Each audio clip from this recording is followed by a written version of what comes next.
What is good, folks, and welcome back. And today I want to talk to y'all about Avatar for a little bit, because of course I always have something to say about my favorite IP ever. And Paramount has most certainly given me a bit to talk about, so let me talk to y'all for a minute. Not just about the Avatar Aang movie, but also Avatar 7 Havens, and just my thoughts on the whole shit show that is Paramount in the first place. Starting with the Avatar Aang movie, it should not have been treated as poorly as it should have been, because this film is honestly phenomenal. Like, genuinely, it is a phenomenal film. Like, I love the story of the movie following Aang and Taga. I love that it builds upon the already existing story with Aang's survivor's guilt about the air nomad genocide and everything. I really like that it fleshes out Aang and Katara's relationship, which was one of the big flaws in Last Airbender. Like, as much as I love them, this dynamic does not fucking work outside of just basic surface level stuff in Last Airbender, because they don't really know how to write relationships all that well. The film also does a good job of showing that Katara is somebody who is still very active in trying to do better for the world, who is actively trying to change the world for the better and create an environment for everybody to live together in peace, with her being on the Republic City Council. I am so happy that they did that and didn't just have her back in the Water Tribe. My only real complaint with the movie is how they handle the rest of the cast, because while Toph is fine, I don't really have much to complain about. I don't really have much to praise her for either, because she's just kind of doing what Toph usually does, so there's not really much to build on there. But with Sokka and Zuko, there was a lot there that I really feel like the film could have done more with. Sokka in that movie feels like a parody version of himself, like very simplified as the joke guy and the non-bender of the group, not really showing the leadership qualities that Last Airbender did a phenomenal job of building up, that Sokka can step up and be a leader. The film doesn't really show that, because upon his introduction, it's mostly treated as a joke, with none of the children respecting him or believing any of his stories. And I understand that comedy is an important part of Sokka's character, but what's also important is showing that he's not just the clown, he is also somebody who can be taken seriously in his own regard. He is the strategist of Team Avatar. I feel like the movie just kind of typecasting Sokka as the comedy character very much neuters him as a character in that movie and the potential that he would have had. He does not feel like the Chief Sokka that we'll come to know later on. He still just kind of feels like Season 1 Sokka. Or worst of all, he feels like Ember Island Players Sokka. All I want is a full feeling in my stomach. I'm starving. As for Zuko, my main complaint with him is just how they didn't really use him all that much, given the subject matter of acknowledging the Airbender genocide. They kind of start something when they first meet Taga and are introduced to the concept of bringing back the air nomads, and Zuko mentioning that this could be their chance to undo the Fire Nation's greatest atrocity in the war and truly be able to heal everything. That right there would have been an interesting look into Zuko as a Fire Lord and further character development, because Zuko's whole goal as Fire Lord is to restore the honor of not just his family but the Fire Nation as a whole, and undo centuries of damage that his family going all the way back to Fire Lord Sozin have done to the world. But the film just either did not have the time or the patience to really delve into that sort of arc, and I feel like that is such a shame. The Legend of Aang movie just kind of suffers a little bit from, I don't get to see a whole lot from this world. I would love to see this era of Avatar Aang's journey, this connecting point between Last Airbender and Legend of Korra. I would love to delve into to see where everybody else has kind of ended up at this point. I would love to see where Azula is, especially if we're going off of what went down in the comics and her going off on her own to find her own place in the world. I would love to see where Zuko ended up as the Fire Lord and who his queen is, given that once again, if you go off the comics, him and May aren't a thing anymore. Or maybe they patched things up, I don't know. And the biggest one, the one that actively pissed me off in the movie because of the sheer amount of disrespect she got, where the fuck is Suki?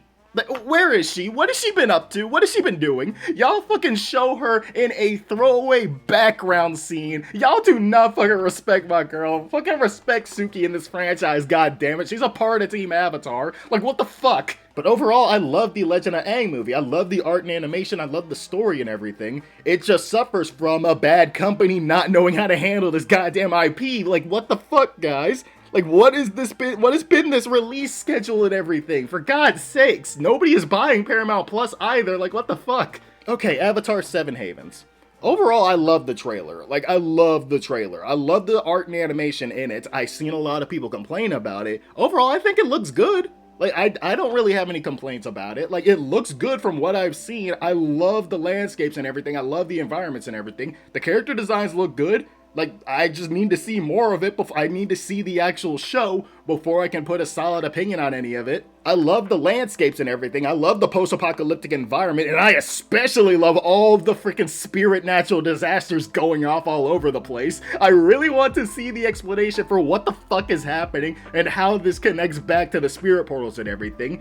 And speaking of which, even more Korra slander coming our way. I've already been seeing a whole lot of it. Alright guys, alright, the whole Korra thing, look, we all know it's one of two things happening, right? We all know it's one of two things. It's either Vatu possessing her, which I don't think is happening.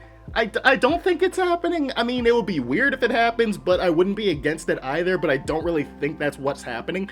I think it's the option two, that the story being told is from the perspective of somebody who is just seeing it from their POV and does not understand what's fully happening. Because we need to remember, even during Korra's time, she was not well liked. Like, she was not well liked as an avatar. This is another case of somebody's reputation getting dragged through the mud. Avatar Korra's legacy is in the fucking mud because nobody saw what he was actually doing behind the scenes. Everybody thought he was the lazy avatar that did nothing and let the world go to hell, when in reality, he was out there fighting spirits and dying at 30. The parallels between Korra and Korra have always been there because from the jump, they have both had to live in the shadow of their much more successful and highly regarded airbender predecessor. And I see those parallels playing out very much in this story with how Korra's legacy played out and how she's going to be as a mentor for Pavi. I'm positing my theory here. More than likely what happened, Korra could not be there to solve every fucking spiritual problem that was happening. So much shit was happening all at once that Korra could not be there for everybody. And so, they blame her for it. When they say the Avatar let us down, that is why right there, because she could not save everybody. And I sort of see that playing out with these sort of cults of dark spirits popping up all over the place, or at least that's kind of the implication with all these dudes in masks all over the place, like these dudes in what looks to be spirit masks. So I'm assuming there's a sort of cult thing going on out here, with people worshipping dark spirits or partnering with dark spirits, because if we cannot get help from the Avatar, this is the best that we can do. We're both just trying to survive anyway, so fuck her. That's an interesting concept that I would love to see how that plays out, and I want to see what they do with the twins, because if they go the whole Vatu possessing one of them route, I would love to see how that's explained, if that's the implication with the portal shit at the end of the trailer, or if that's just a red herring for what's gonna happen at the end of the season or whatever. I kinda wanna see how all this plays out before I seriously put down judgment. I draw the comparison between Korra and Korra